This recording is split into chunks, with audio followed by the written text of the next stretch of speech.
नाशिक महानगरपालिकेच्या वतीने गंगापूर धरणावर जलपूजनाचा कार्यक्रम आयोजित करण्यात आला होता।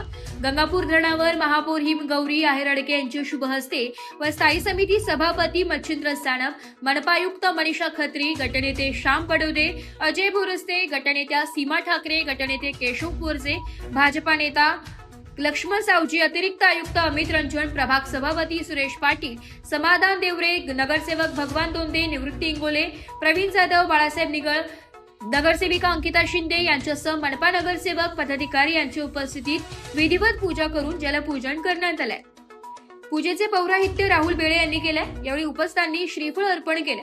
यावेळी जलपूजन कार्यक्रमास शहर अभियंता संजय अग्रवाल, अधीक्षक अभियंता रवींद्र धारणकर, अविनाश धनाईत, कार्यकारी अभियंता बाजीराव माळी, संजय आडेसरा, कार्यकारी अभियंता गणेश मैड, शैलेंद्र जाधव, नवनीत भामरे, सुरक्षा अधिकारी रमेश ताजनपुरे, नगर सचिव संजय नेरकर, जनसंपर्क अधिकारी नितीन गंभीरे आदी जण अधिकारी कर्मचारी उपस्थित होते।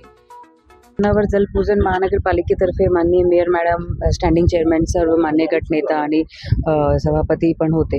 तर त्यांच्या हस्ते 4 वर्षानंतर मॅडमनी जसं सांगितलं की हा शुभ सोहळा आलेला आहे की आपला धरण पण भरला, आपले लोकप्रतिनिधी पण आहे आणि जल आपल्या हा जीवनाचा सगळ्यात मोठा म्हणजे आश्रय असतो। तर त्यासाठी पुढच्या वर्ष आपला चांगलेपणे आपण कुंपण करू शकणार, आपल्या लोकांना म्हणजे जे नाशिकचे सर्व नागरिक आहेत त्यांना त्यांच्या अधिकाराचं पाणी पण देऊ शकणार, अशी प्रकारची दयादृष्टी ईश्वराकडून नाशिकला झाली आहे। त्याबाबत आज आपण इथे पूजन केलं आणि पुढे पण असाच प्रकारे आपल्याकडे जल असा उपलब्ध राहील अशा आपण केली। आपल्या नाशिक शहरात जी काही संस्कृती आहे, जे काही आख्यायिका आहे, त्यानुसार आपल्याला सगळ्यांना माहिती आहे की आपण गोदावरी साठी आणि गंगापूर धरण जेव्हा 90% जास्त भरतं तेव्हा ही जलपूजनाची आपल्याकडे प्रथा आहे आणि त्यामुळे आज प्रशासन होतं 4 वर्ष आणि त्यानंतर ह्या 4 वर्षाच्या प्रतीक्षेनंतर आपल्या खरं तर गंगापूर धरणाला म्हणा, गोदामाईला म्हणा, हा जो सन्मान आहे तो आमची जबाबदारी आहे आणि खरं तर नाशिक शहराचं आणि इतर बाकी गावांचं देखील जे काही पाण्याचा जी गरज आहे ती आपली गोदावरी माई पूर्ण करते आणि म्हणून आपण तिच्या प्रती आदर आणि हा सगळा कृतज्ञताचा जो एक प्रवास आहे तो व्यक्त करत असतो।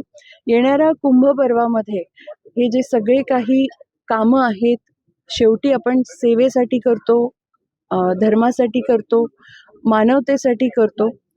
जी जनजागृती ह्या निमित्ताने देशभरात, जगभरात होणार आहे ते आपल्या धर्मासाठी आणि संस्कृतीसाठी आहे आणि त्याचाच एक भाग म्हणून हा जलपूजनाचा जो सोहळा आहे, जी आपली प्रथा आहे ती आम्ही सर्व गटनेते, लोकप्रतिनिधी, प्रशासन, आयुक्त या सगळ्यांनी मिळून आज केली आहे।